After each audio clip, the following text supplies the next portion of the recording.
안녕하세요. 신데렐라 게임 드라마 리뷰를 보러 와주셔서 감사합니다. 신여진은 딸 윤유진의 죽음과 유진이에게 남겨진 아들이 있다는 소식을 동시에 듣고 충격에 빠졌었죠. 20년간 딸을 찾아 헤매 다녔지만 찾지 못했던 이유가 누군가가 DNA를 오염을 시켜서 못 찾았다고 의심했는데 유진이가 뺑소니 사고를 당해서 죽었다니 유진이를 죽인 범인을 꼭 잡고 싶어졌습니다. 그렇지만 신여진은 그 전에 손자를 먼저 찾아야겠다고 마음먹었는데 신여진이 받은 편지에는 손자에 대한 내용이 없어서 당장 찾아내기가 암담했었죠. 신여진은 황진구를 먼저 보육원에 보내서 이두나에 대해 알아보라고 시켰어요. 하지만 황진구는 이두나의 가족이 아니라서 자세한 정보를 알 수 없었죠. 보육원의 원장 수녀는 이두나에 대한 자료는 화재로 남아있는 게 없다고 말했습니다. 그런데 황진구는 우연히 이두나가 그린 그림을 발견하고 사진을 찍었고 신여진에게 보여주니 신여진은 유진이가 그린 그림이라고 한 번에 알아보았네요. 신여진은 유진이가 실종되기 전에 온 가족이 모여 그림을 그리며 행복했던 시절을 떠올렸죠. 신여진도 보육원에 찾아가 유진이에 대해 알아보려고 했지만 원장 수녀에게서 별다른 소식을 듣지 못했고 하는 수 없이 유진이 그린 그림만 챙겨서 집으로 돌아왔습니다. 신여진은 퀵서비스로 온 편지와 유진의 그림을 방 안의 금고에 넣어두었죠. 손자를 찾기 전에는 손자를 찾을 수 있을 만한 단서가 되는 것은 모두 비밀로 해야 했었죠. 한 집에 사는 최명지와 윤세영도 이 사실은 몰라야만 했습니다. 신여진이 없을 때마다 최명지는 그 금고 안에 뭐가 들었는지 너무 궁금해하고 있는 상황이죠.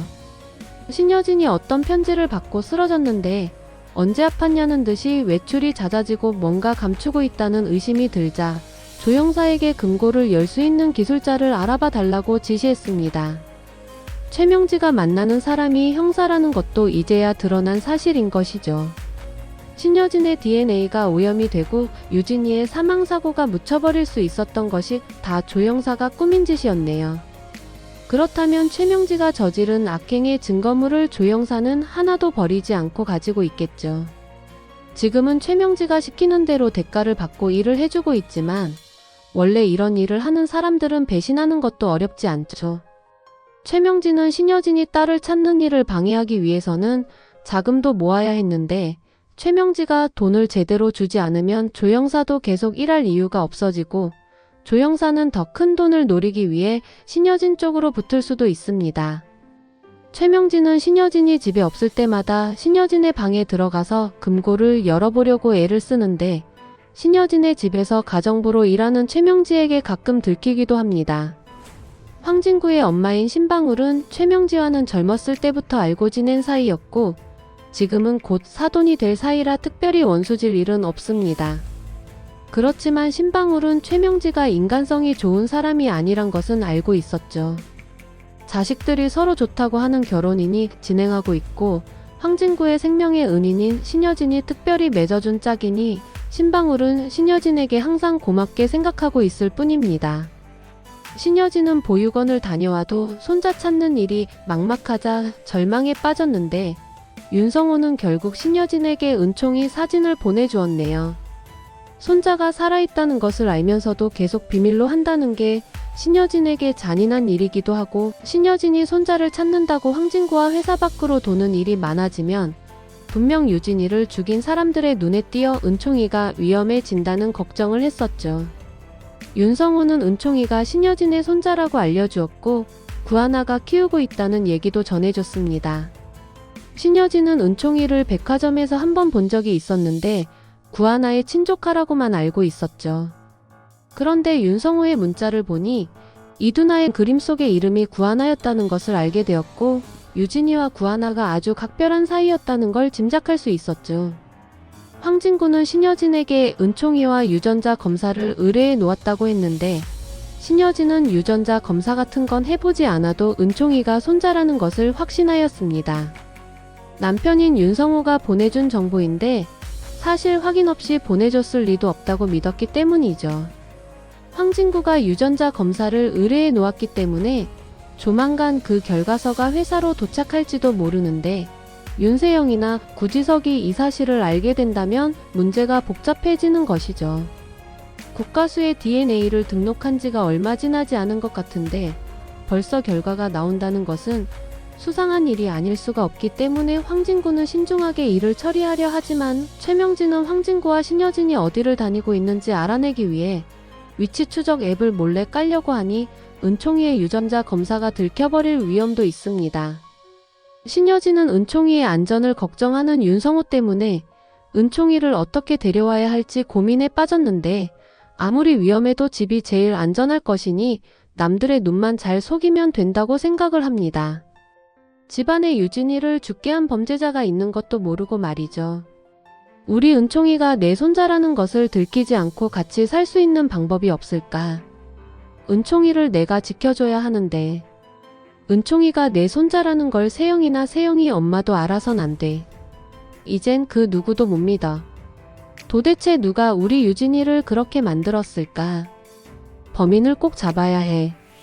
신여진은 유진이의 교통사고를 재수사하고 싶지만 은총이가 위험해질까봐 선뜻 엄두가 나지 않는데 만약 경찰도 누군가에게 매수가 되어 신여진의 DNA가 오염이 되었다면 수사를 다시 해도 별 효과가 없을지도 모른다는 걱정이 앞섭니다.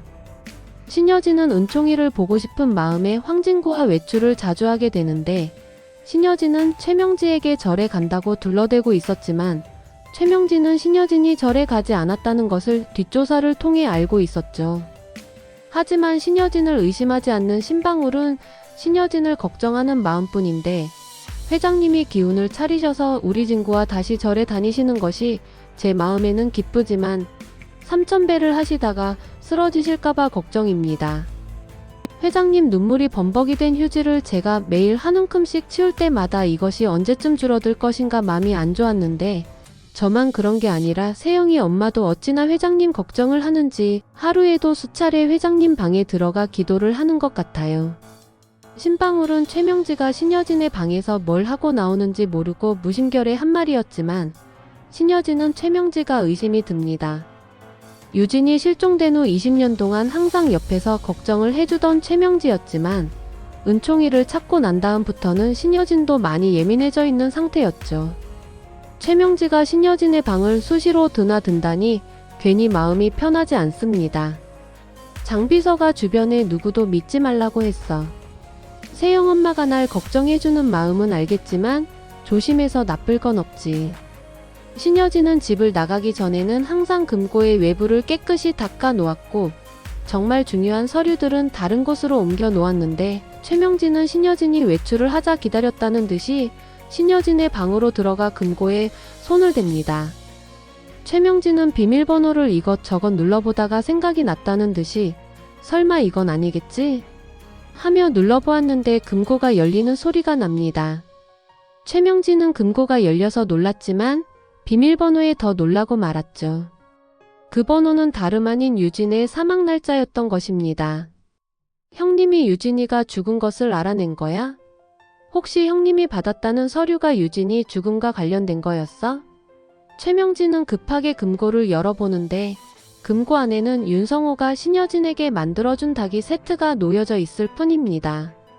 최명진은 뭐야? 이게 왜 여기 있는 거야? 찻잔이 뭐가 중요하다고 금고 안에다 넣어둔 거야? 최명진은 찻잔을 만지며 중얼거리다가 다시 넣어두는데 그냥 우연의 일치인 걸까? 형님이 유진이 죽었다는 걸 어떻게 알겠어? 이렇게 아주버님이 보고 싶어서 찻잔을 금고에 넣어두실 정도면 솔직하게 보고 싶다고 편지를 보내시든가. 별 해괴망측한 일을 다 하시네. 하지만 최명진은 신여진에게 들통이 나고 말았네요. 금고 비밀번호를 쉽게 추측하고 금고 안에 놓여진 찻잔에 지문까지 남겨놓은 최명지이니 말이죠. 신여진은 최명지가 유진이의 실종과 사망에 관련되어 있다고 확신하게 되었습니다. 은총이를 집으로 안전하게 데려오기 위해서는 최명지부터 처리해야 되겠죠. 오늘 이야기는 여기까지입니다. 내용이 마음에 드셨다면 구독과 좋아요로 응원해주세요.